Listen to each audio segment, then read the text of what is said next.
But that means that you need to find, that the loyalty program or the co-brand program is strong enough. So basically, it would make sense. So I know that, for example, Accor Hotels, which is a hospitality chain, which is based in France or headquartered in France, but which is present all around the world, is basically launching now a new co-brand card, I think, with MasterCard, within the current Interchange framework. But they basically decided that they would pay for the loyalty component. So it's more like a closed loop program. No, because you can still use the card outside of Accor Hotel. Okay. But then, you can have, again, special, maybe you would redeem 10 miles for every 15 euros spent outside of Accor Hotels, and maybe it's 20 miles for every $10 or euros you spend at Accor Hotel. So but that's why you need to make sure that basically you will be able to finance somehow the loyalty, and where it can be interesting for hotels, for example, is so obviously you hope that people will use mainly your card in your hotels. There's also a way to know where your frequent travelers are going, especially for a chain like Accor, where they need to get data about what people are doing when they are traveling. So if I know that Mr. Smith is basically, was in my hotel for 3 days, which places is he going before, which car, so that helps them, I would say, that also allows them to see real data on how they can interact and market with their clients or set up new partnerships and alliances.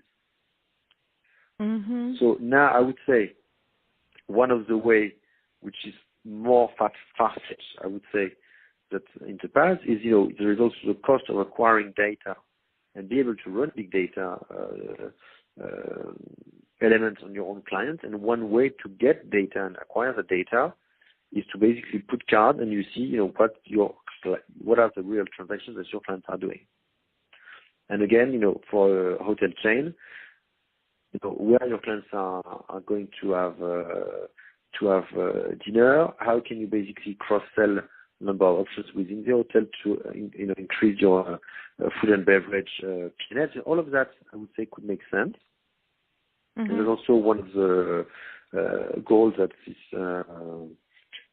card programs are aiming at.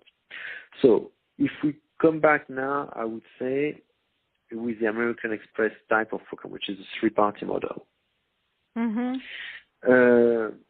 What you need and what usually I would say American Express would require. I don't know who you are, and I understand you don't want to disclose that, and that's fine with me. So I believe if you're a program manager or if you're a brand, one of the key elements or the key success factors is to be able to have a good understanding of the value of your clients. What I mean by that is, again, and that's the reason why airlines are very good at that, is if you go and you speak to American Airlines, British Airways, Air France, whoever, all those airlines know exactly what their clients are doing. And they could tell you by tier, let's talk about Air France. All the figures I'm giving you are purely illustrative. We have 20 million frequent flyer members. They can give you, obviously, all the breakdown and split by country and the split by tier by country. And they can tell you exactly for the French Platinum members, which are the most visited corridors, for the English Gold clients, which are the main important corridors and stuff like that. So that gives, I would say, a level of certainty as per the potential of the co-brand card for American Express.